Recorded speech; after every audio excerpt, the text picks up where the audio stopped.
playing it. It's crazy to me to have to keep a secret for a very long time. When you make an album, I'm big on secrecy. I'm big on like surprising the fans and rolling it out a specific way. So it's weird to be making an album you're so proud of, you're so obsessed with it, but you can't talk about it to really anybody.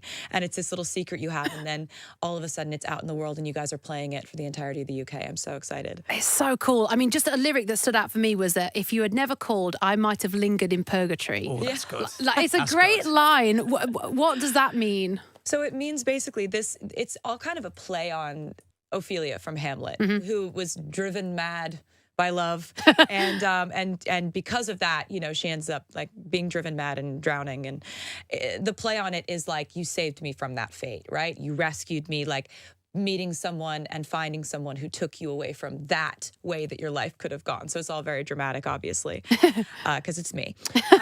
But using kind of sometimes with songwriting, I'll use a specific language based on either the story I'm telling, the characters I'm singing about, or the kind of the subject matter at hand. So when you're dealing with Shakespeare, it's kind of fun to, say things like, I might have lingered in purgatory, or, using kind of like, you wrap around me like a chain, a crown, a vine, but then mixing the language with kind of more modern vernacular, like, like pledge allegiance to your hands, your team, your vibes. Like that's much more like modern day. And then the bridge is me kind of like riffing off of like different plays on not lyrics, lines from Hamlet, actually. Amazing. We're just going to pause there. We're just going to sort out your microphone for a second. Apparently it slipped. Sorry. It wasn't. You didn't make it tall enough, guys.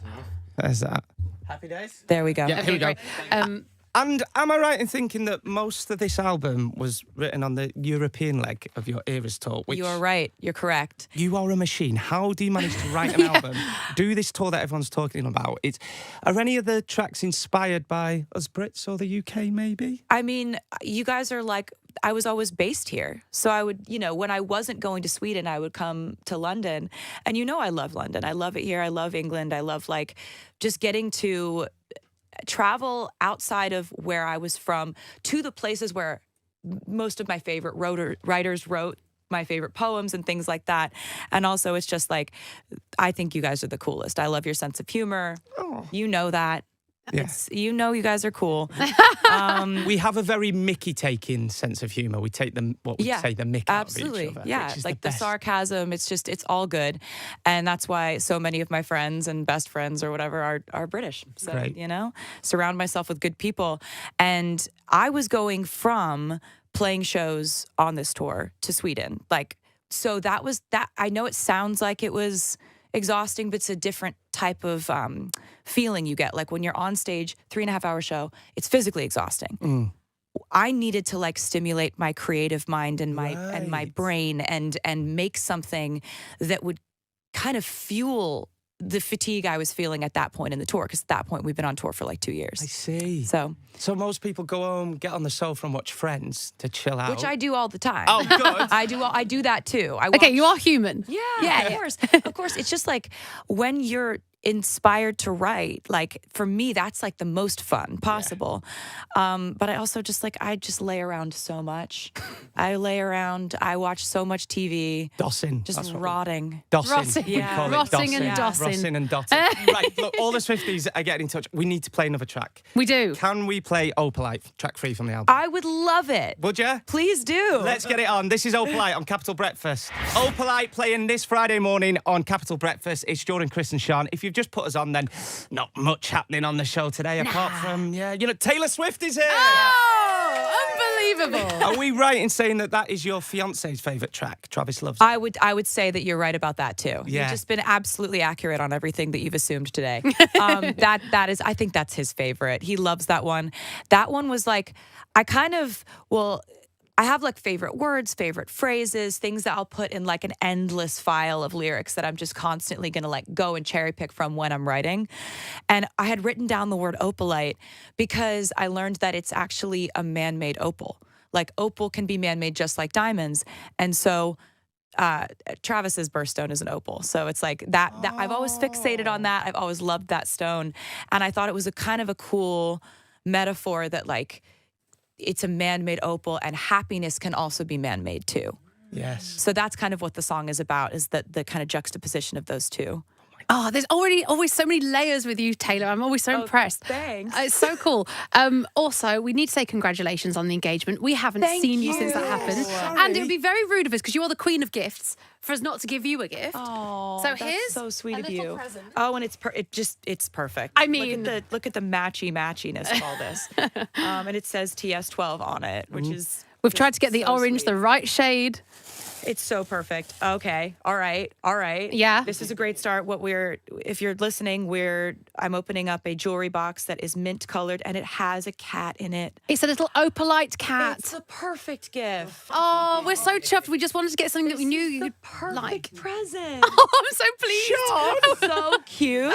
Sean's nailed It's it. so cute. No, this is perfect. And I'll always remember this from getting to talk to you guys and come over here and celebrate the album release with you guys. Oh, that's amazing. Every time I look at this, I'm going to put it in a very prominent place. I love that. Don't forget mine. No, Oh, don't also, forget mine. Jordan's been very keen to impress you. We both were sort Oh of my God. So competing. I love the fact. No. Did you bake? Yeah, sure. I love the Did fact. you pick me up some bread from the bakery? No, so right. I love the fact that you make sourdough for your friends for special occasions, and usually you give them cinnamon and raisins. I've got a friend of mine who makes sourdough to put in a little surprise for you. Oh my God. We did all the puns on the Oh stickers. my Look. God. Elizabeth Taylor is really good. Actually, Domantic, fantastic. Thank you. Oh my God, the fate of Dophelia is so good. Oh my God, that is so sweet. See, Taylor thinks I'm funny. Jordan, Smell tell it. her what flavour you made. So we made a Greg's sausage roll flavour. God, this is fantastic. Look at this. Thank you. This is great. This is going to be my lunch. Yes. Love it. Perfect. We've nailed it. It's Great. my God, a Greg's thank sausage you. roll. And we're all big Swifties, right? But you went up in my estimation at the Eras tour when you organised a Greg's van to be backstage for all your crew and workers, because obviously we love Greg's in the UK. So we've put a little surprise in the bake for you there. What did you put? What did you No, in the middle of In it the is middle a full sausage roll. Is a sausage roll. I clocked that the first time you said it. Sorry. That's why why I she's said it's lunch. Just trying to get more praise This and ain't love. dessert. This is so sweet. Thank you so much. These are perfect gifts. No, Oh, thank I'm not you. even joking. thank you and congratulations. Genuinely, we're so happy for you, and all the Swifties are. Thank We you really are. so much. Before you go, you're going to be asked all the same questions over the next few weeks. Is there one question? I'm actually not doing that many interviews, and so you can do whatever you want. I mean, don't go crazy or whatever, but I'm not doing a lot of interviews. I won't. we're even I more won't roll honoured. my eyes at you if you ask me a question that you think is predictable. You can roll your question. You can roll your eyes at me. But the Okay. one question I wanted to ask you is, what is the one question you would like to be asked on this tour? Is there something you've not been asked yet? Don't make me do your job for you. She's on. got you. She's got you. I'm not going to make you do the singing for me. Is there anything that you? No, No. I think you're doing a great job. I think you should just keep asking what you are curious about. Okay. All right. Well, I'll tell you this before you gotta go, that this is my favourite song on the album, and I'm gonna play it right now. It's Wish List. Oh, that means the world to me because that might be my favorite too. Get away. It might be. Oh my God! It's so good. Yeah, Let's that get- makes me so happy. Thank you for saying that. Well, also, can we just say that I've never, ever been more excited about an album, like knowing that every single track is a banger. Like, we were mind blown, genuinely. Thank you. Yeah. Let's guys get are it the on. best. This is Wishlist from the album Life of a Showgirl. It's out now. Go stream it. Help break Taylor's own record, but give it up, mostly importantly, for our guest this morning, Taylor Swift. Thanks, guys. Love you. Thank you. That you're excited about it. This is so nice. We're very grateful for the heads up because sometimes you like to surprise drop albums. Yeah. And you've done that in the past. Yeah. But, you know, we had time to roll out the red carpet. We dressed up smart and we knew and Yeah, we you thought, guys look great. let's kind have of showers and clean our teeth because Taylor Swift is coming in. I'm honored. So, release parties for this incredible album are going to be out in cinemas everywhere. What can the fans expect to see in that film? So really, it's kind of a combination of what I used to do these things called secret sessions where Yeah. I would invite fans to my house, play them the record before it came out, and I'd explain sort of inspirations behind different Great. parts of songs or why I wrote things a certain way before I would play each song. So I kind of give them an inside scoop into what went into writing this particular song, then I'd play it.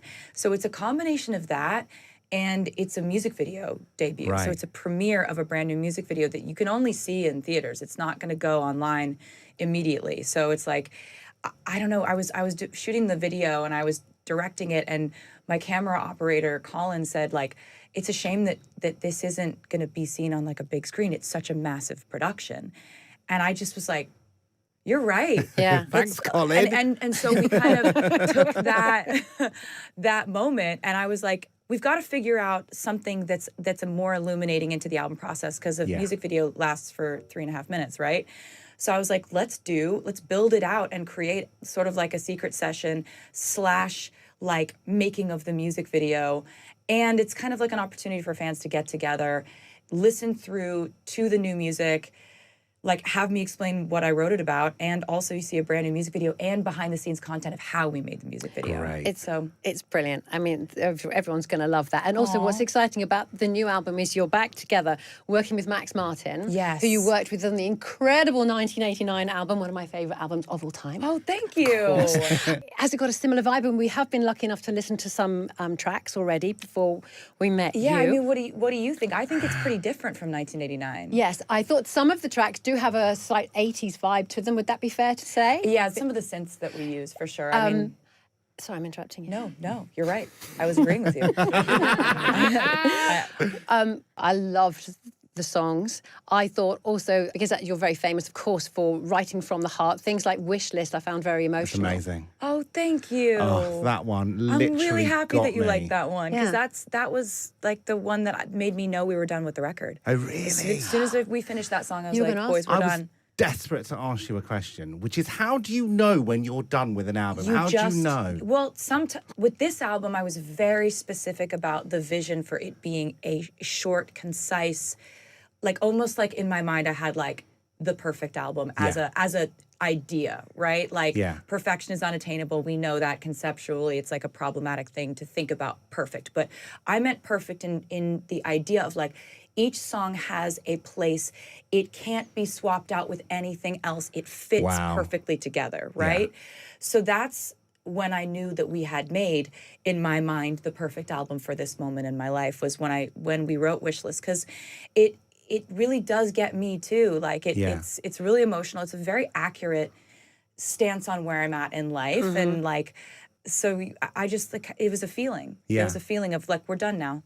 I've written very sprawling albums before where I just couldn't stop writing. Yeah. And there's something to that too, if that's the project you're making, but this was not that. You are unstoppable. I mean, when do you find the time? You've had the Eras tour, which broke all kinds of records, and then you come out with this. I mean, when do you write? So this was happening at the same time as the Eras tour. Yeah. When I was on tour in Europe last summer, Yeah. it was the point in the tour where we had so many shows so frequently. I was getting sick a lot. I was always like physically sore, but I had reached the point in the show where I could do it muscle memory. Right. So I needed something to wake my brain back up. I was like, I need something that like puts So you're a little... writing an album. Just going to write an album. Honestly, yeah. Like it felt like I was so physically exhausted from the shows, but being mentally and sort of like emotionally stimulated by making this music got me to the point where like I was so excited to step back on stage, because I knew I had this little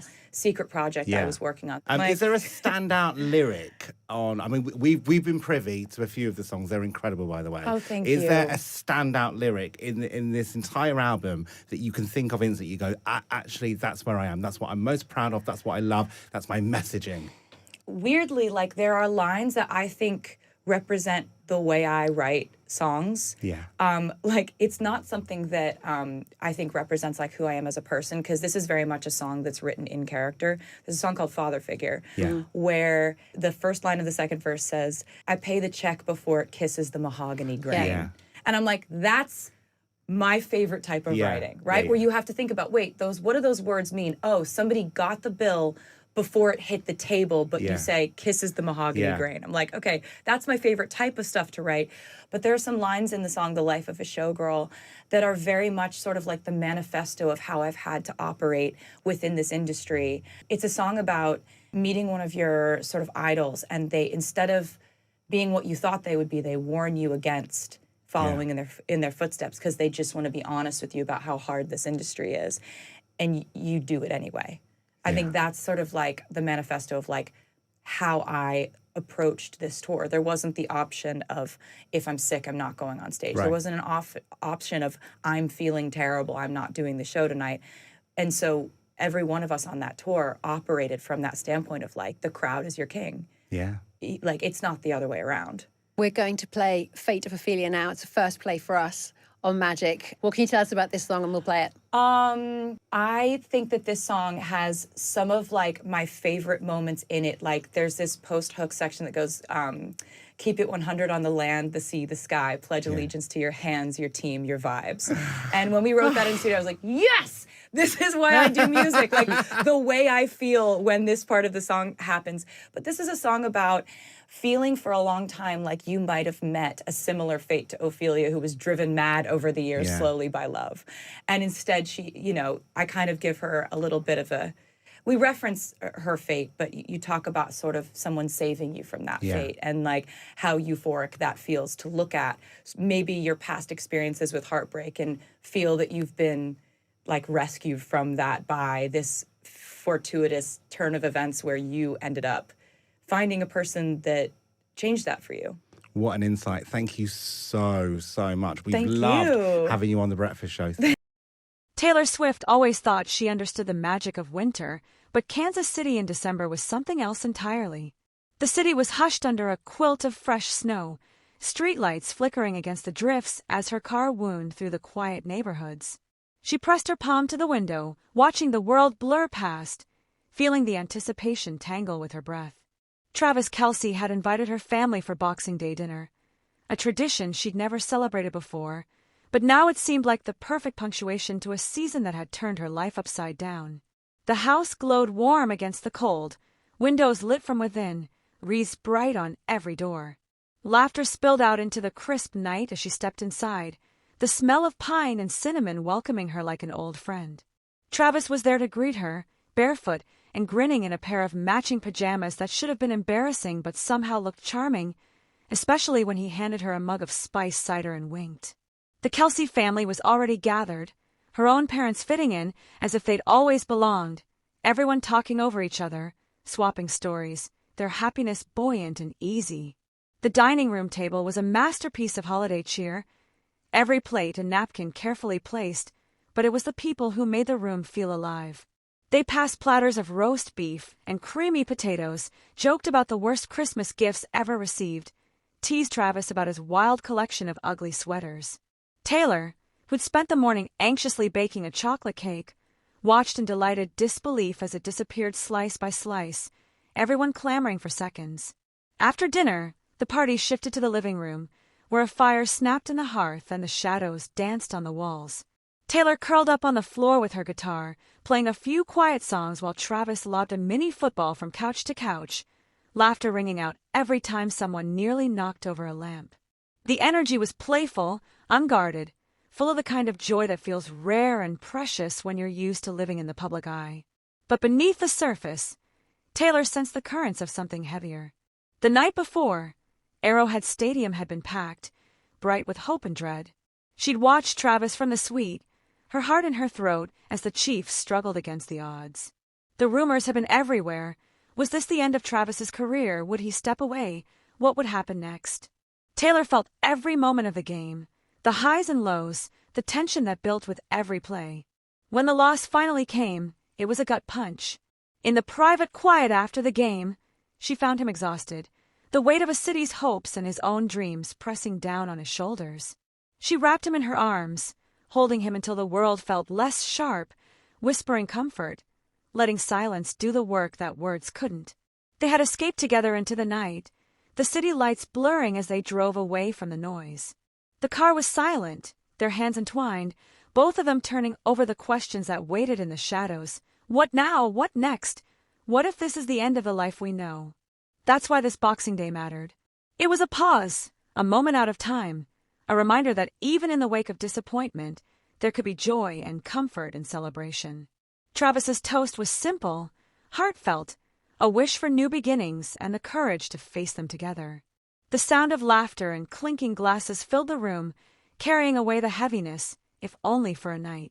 Later, Taylor and Travis slipped outside into the snow, the world fresh and silent, the sky washed with stars.